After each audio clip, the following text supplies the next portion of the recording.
Hey guys, tonight we begin with a place where nobody raised their voice because power had already learned that whispers travel farther. So before you get comfortable, take a moment, like the video and subscribe, but only if you genuinely enjoy what I do here, and let me know in the comments where you're tuning in from and what time it is for you. It's always fascinating seeing who's joining us from around the world. Now dim the lights, maybe turn on a fan for that soft background hum, and let's ease into tonight's journey together. Imagine arriving at a palace unlike anything you have ever seen before. From outside it looks calm, almost distant, elegant walls rising toward the sky, with the confidence of something that believes it will outlive everyone currently breathing.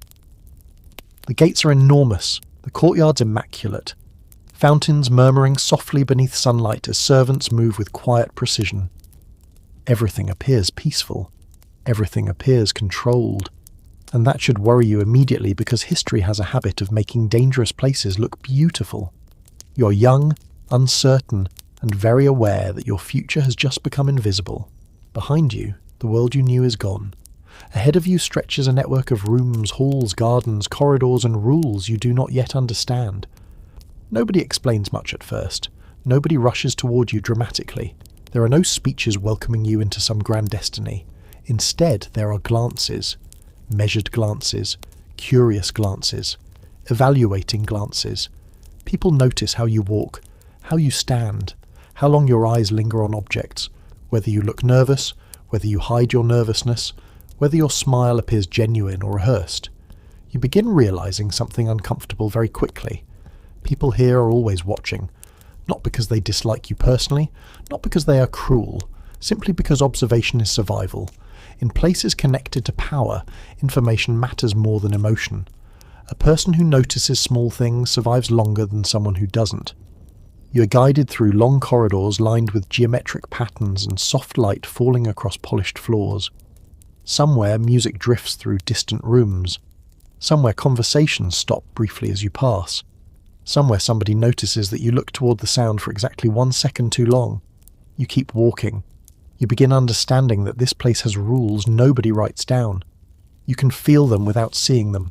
Speak too quickly and people remember. Ask too many questions and people remember. Say nothing at all and somehow people remember that too. You had imagined that life near power would feel exciting. Instead, it feels precise, controlled. Like standing inside a chess game where everyone else learned the rules years ago and forgot to give you the instructions. Days pass, then weeks. You learn routines. You learn where certain people walk and when they walk there. You learn which rooms grow quiet when certain names are mentioned. You learn that smiles do not always mean comfort and silence does not always mean peace. Sometimes silence means people are calculating something. Sometimes silence means danger arrived and nobody wants to be first to acknowledge it. And perhaps strangest of all, you learn that nobody here appears rushed. Outside these walls, wars begin, and empires argue and borders shift beneath distant skies. But inside these halls, movement remains measured. Calm remains mandatory. Panic never appears publicly, because panic spreads. Power dislikes panic. Power prefers elegance. And one evening, as the sun disappears beyond the palace walls and shadows stretch across the stone beneath your feet, you finally understand the truth nobody bothered explaining on your first day. This place was never built to make people comfortable. It was built to make people careful. The next thing you begin to notice is that time behaves strangely inside places built around power. Outside the walls, days belong to weather, markets, arguments, and ordinary life. Morning becomes afternoon before anyone thinks about it. People rush through streets carrying baskets, chasing work, worrying about money, laughing loudly, complaining loudly, living loudly. But here, time stretches itself into something slower and more deliberate. Every hour seems arranged by invisible hands. Every movement has rhythm. Every action feels practiced. You wake before sunrise to the distant sound of footsteps echoing through corridors and the soft murmur of servants beginning their routines. Somewhere doors open. Somewhere water pours into basins. Somewhere a conversation begins in whispers and ends before you pass close enough to hear it. Nothing appears accidental. And after enough days, you realize something unsettling. Even people themselves begin moving differently here. Outside these walls, a person walks because they need to reach somewhere. Here people walk because they understand they are being seen, Shoulders remain straight, faces remain calm, eyes remain controlled. You begin imitating them without realizing it. Your own posture changes, your own expressions become measured. One afternoon you catch your reflection in polished metal and pause because the person staring back looks slightly unfamiliar. Not dramatically different, just quieter, more careful, as if some invisible sculptor has slowly been removing unnecessary reactions from your face. You remember laughing loudly once, you cannot remember the last time you did it here. Nobody told you not to laugh, nobody made rules against it. You simply learned that attention has weight, and weight becomes exhausting. Better to remain balanced. Better to become forgettable in certain moments and memorable in others. Balance becomes survival. One evening you sit beneath a shaded courtyard where fountains send soft ripples across the air, and several others sit nearby reading, sewing, speaking quietly among themselves. Everything looks peaceful, beautiful even. Sunlight glows along carved stone. Birds settle along distant walls. Somewhere someone plays music softly enough that you almost miss it.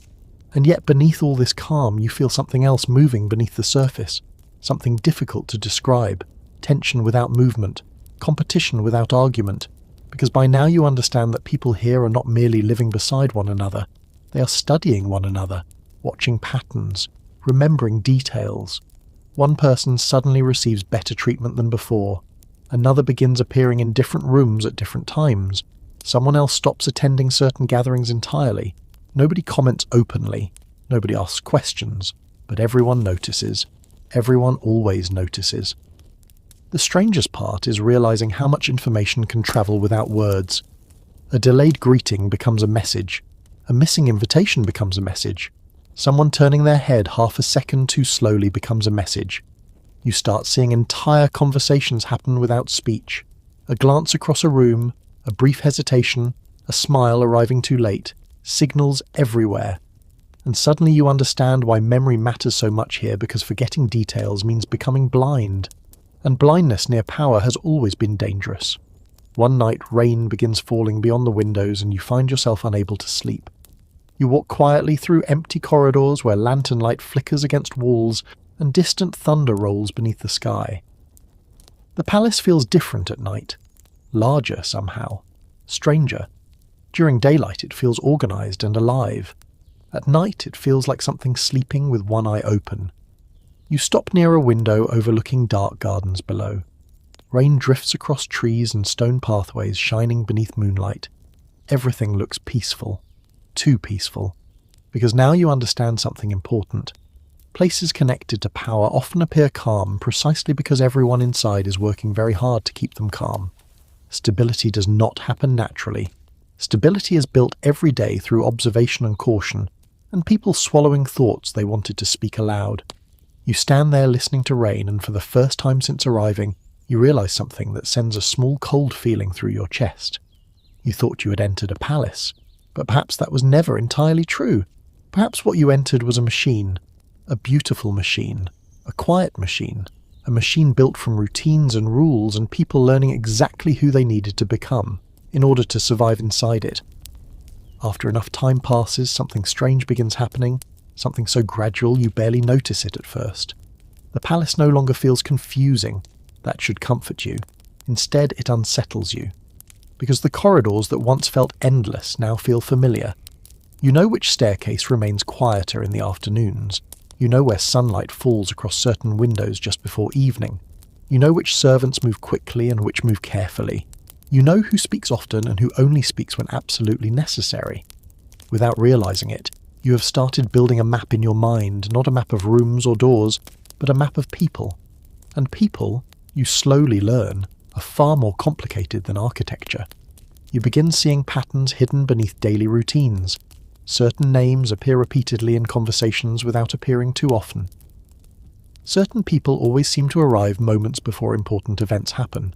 Certain faces disappear for days and return carrying expressions that reveal absolutely nothing and somehow reveal everything at the same time. The palace has taught you to observe, and observation becomes difficult to stop once it starts. You find yourself noticing small details automatically. Someone pauses before entering a room. Someone smiles, but only with their mouth and not their eyes. Someone receives a stop message and folds it away slightly too quickly.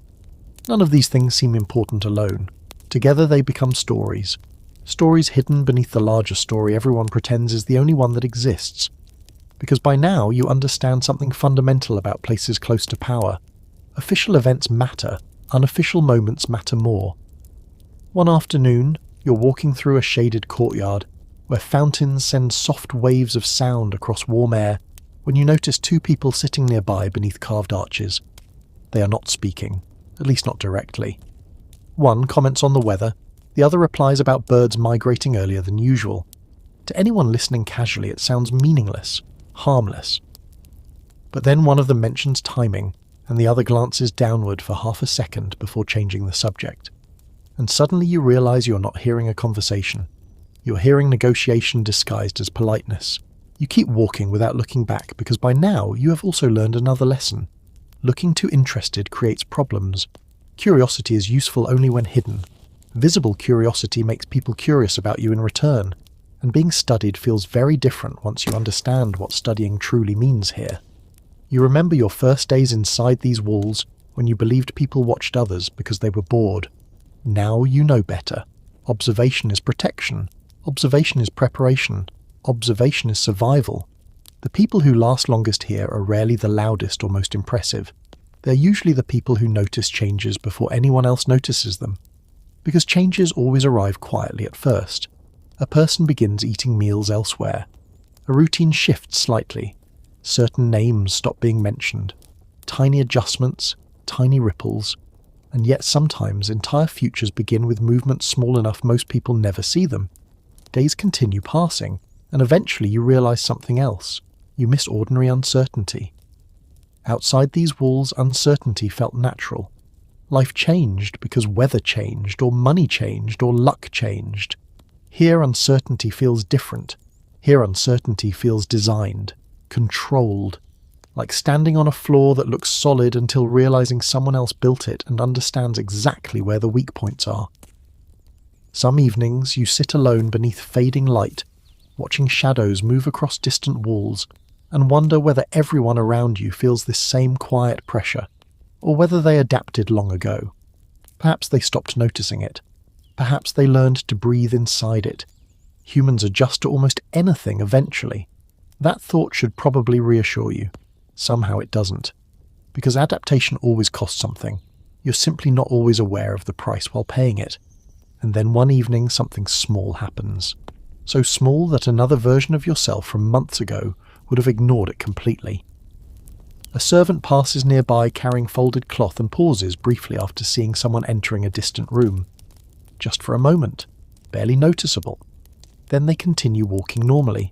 Nothing strange, nothing dramatic.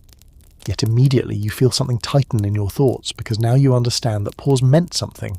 You don't know what, but you know it mattered. And standing there beneath soft evening light, you realize something both impressive and deeply uncomfortable. The palace changed you. Somewhere between your arrival and this moment, you stopped being someone lost inside the machine. You became someone beginning to understand how it moves. Weeks become months, and months begin folding into one another with such quiet precision that you stop counting them. Time inside the palace never disappears dramatically. It erodes gently, like water wearing down stone. And somewhere during that slow erosion, you notice something that feels far more unsettling than anything you noticed before. The palace is no longer teaching you its rules, because now you follow them automatically. You wake before sunrise without needing to think. You adjust your expressions before entering rooms without realizing you are doing it. You hear footsteps in distant corridors and instinctively know who they belong to based on rhythm alone. Heavy steps, confident steps, hurried steps, cautious steps. People announce themselves long before they speak. You have learned this place so thoroughly that sometimes you understand things before they happen, and for a while that feels comforting. Predictability feels safe, until you realize the people around you have likely done the same thing. They have been learning you too. Because observation here was never one-sided. You spent months watching others, while others spent months watching you. Somewhere someone noticed which questions you ask. Someone noticed which names make you hesitate slightly before speaking. Someone noticed when you seem distracted, when you seem tired, when you seem comfortable. Comfort, you eventually learn, is dangerous. Comfortable people stop paying attention. Comfortable people begin believing they understand everything. History repeatedly demonstrates what happens to people who become comfortable near power. Usually nothing pleasant. One evening, the palace feels strangely quiet. Not silent exactly. Palaces never become silent. There are always footsteps somewhere, distant conversations somewhere, movement somewhere. But tonight the quiet feels different. Controlled. Intentional. Like a room full of people suddenly lowering their voices after someone important enters. You cannot explain why you notice it. You simply do. The air itself feels aware of something. As you move through corridors beneath lantern light, you notice servants speaking more softly than usual. You notice people pausing slightly before entering rooms. You notice glances passing between individuals who immediately look elsewhere afterward. Tiny things. Always tiny things.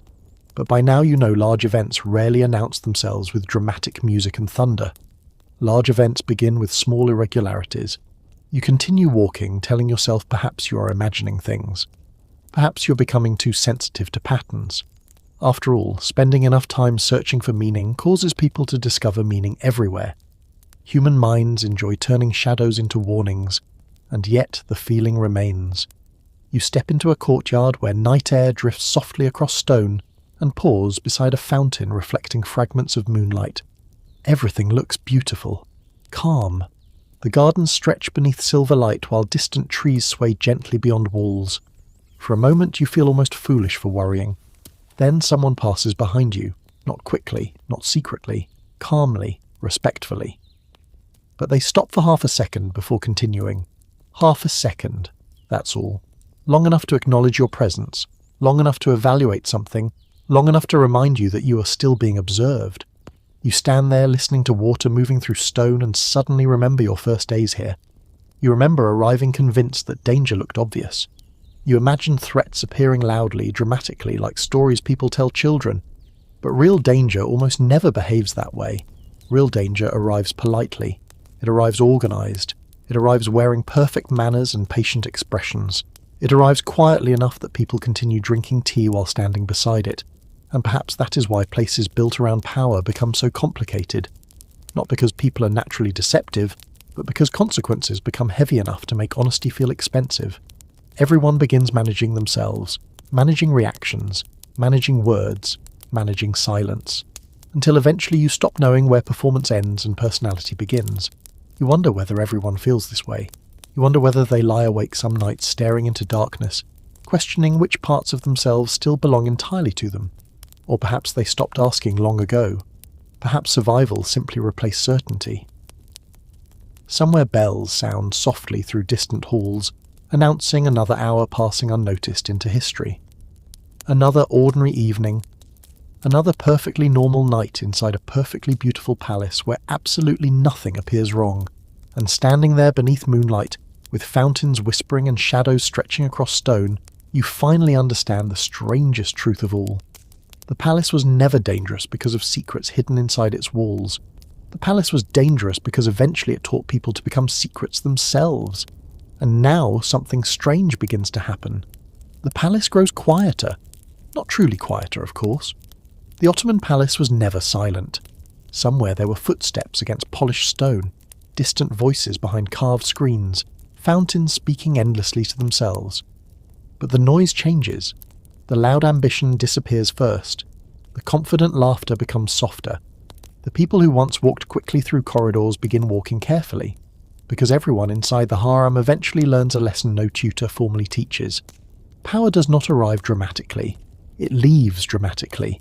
Power usually arrives quietly, almost politely. It enters the room like a guest and sits beside you, until you forget it was ever temporary. Then one morning you wake up and realize people are no longer looking at you the same way. Invitations become delayed, conversations become shorter. Faces that once brightened when you entered suddenly discover great interest in walls, windows, and distant corners of the room. Nothing official happens. No announcement is made.